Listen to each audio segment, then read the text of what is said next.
맥주, 와인 먹고 취하면 답도 없다. 위스키는 많이 먹어도 다음날은 깔끔하다. 이런 말을 들어보셨을 겁니다. 연초에 여러분들 회식, 술 많이 드실 겁니다. 특히 와인도 모임하시면서 많이 드실 텐데요. 와인 중에 비싼 와인들은 한 병에 1,000만 원에서 억배까지 가는 와인도 있죠. 들어보셨을 겁니다. 근데 이 비싼 와인이 우리가 먹는 1, 2만 원대 데일리 와인보다 숙취가 심하다고 합니다. 비싼 돈 주고 먹었는데 왜 숙취까지 있냐고. 그 이유를 지금부터 말해보겠습니다. 와인은 발효주예요. 소주나 위스키처럼 증류주가 아닙니다. 물론 소주는 희석주지만요. 술의 주성분은 물과 에틸알코올입니다. 에틸알코올이 몸에 들어오면 분해돼서 아세트알데히드라는 성분이 생기는데 이게 와인을 포함해서 숙취의 원인이 되는 성분이에요. 발효주, 맥주, 와인 같은 경우는 만드는 과정에서 메틸알코올이라는 성분이 또 생겨요. 그렇다 보니까 몸에서 해독하기가 더 힘들어지는 겁니다. 특히 와인 같은 경우는 포도 껍질, 포도 씨에 함유된 케르세틴이라는 황산화 물질이 알코올 대사를 방해하고 체내에 아세트알데히드가 축적돼서 두통이 심해지는 거예요. 이 케르세틴이라는 성분은 포도가 성장할 때 받는 일조량과 관련이 있습니다. 즉 햇빛을 많이 받고 자란 포도는 못 받은 포도보다 껍질에 이 케르세틴이라는 성분 자체가 더 많다는 국제 학술지의 연구 결과입니다. 자, 그럼 왜 비싼 와인이 숙취가 더 심하다고 하는 건 뭐냐? 비싼 와인 양조에 사용되는 포도가 바로 1급지 지역, 햇살을 굉장히 많이 받는 지역에서 자란 포도이기 때문입니다. 그 이유는 우리가 잘 알고 있는 부동산, 땅과 연관이 있어요. 아파트 중에서도 동향, 서향보다 남향이 더 가치를 많이 받고 비싸죠. 포도밭도 마찬가지입니다. 생장 시기에 가장 많은 햇살을 받고 바람도 서늘하게 잘 들어오는 그런 포도 빈야드는 가장 비싼 가치를 인정을 받습니다. 그런 포도밭을 프랑스 와인에서는 그랑큐리라고 불러요. 프랑스 와인 병에도 이 그랑큐리 클라세라고 적혀 있다면 정말 좋은 1급지 포도밭에서 와인을 만들었다고 생각해 주시면 됩니다. 그랑큐리 클라세, 가치, 땅값이 높은 빈야드들은 햇빛을 많이 받기 때문에 언덕에 위치해 있어요. 햇빛과 서늘한 바람을 조화롭게 딱 받다 보니까 포도가 단단하게 잘 익고 케르세틴 성분도 많이 가져가겠죠. 하지만 저희들이 많이 먹는 그런 데일리급 와인들, 1, 2만 원대 와인들 같은 경우는 대부분은 평지에 위치해 있습니다. 언덕보다는 햇빛도 많이 못 받고 포도가 골고루 익지를 못해요. 아니면은 기계를 많이 쓰죠. 품질이 조금 떨어질 수밖에 없어요. 언덕 포도보다 케르세틴 성분도 당연히 약하게 될 겁니다. 이제 비싼 와인이 왜 숙취가 더 심하다는 이야기가 나왔는지 이해가 가시나요?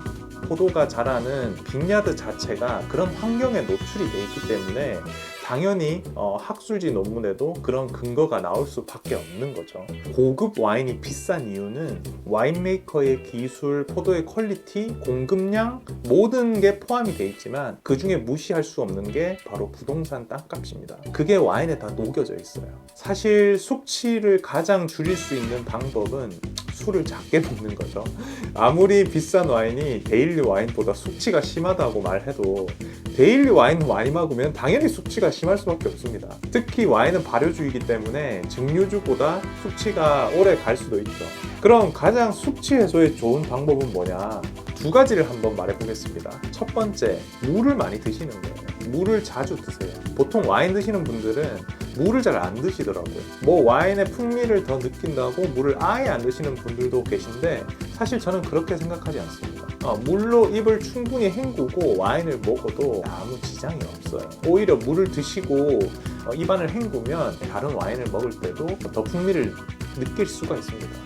술을 먹게 되면 우리 몸에서 수분을 계속 뺏는 작용을 하기 때문에 수분 섭취가 부족하면 다음날 일어났을 때 숙취가 더 심하고 갈증이 굉장히 많이 나죠. 술을 드신다면 배가 불러도 물을 수시로 섭취를 하세요. 저는 이 방법이 제일 좋다고 생각합니다. 두 번째가 비타민, 마그네슘을 충분히 평상시에 섭취하는 거예요. 저는 해장을 잘하는 것보다 평상시에 비타민을 충분히 섭취하는 것을 굉장히 권장을 드립니다.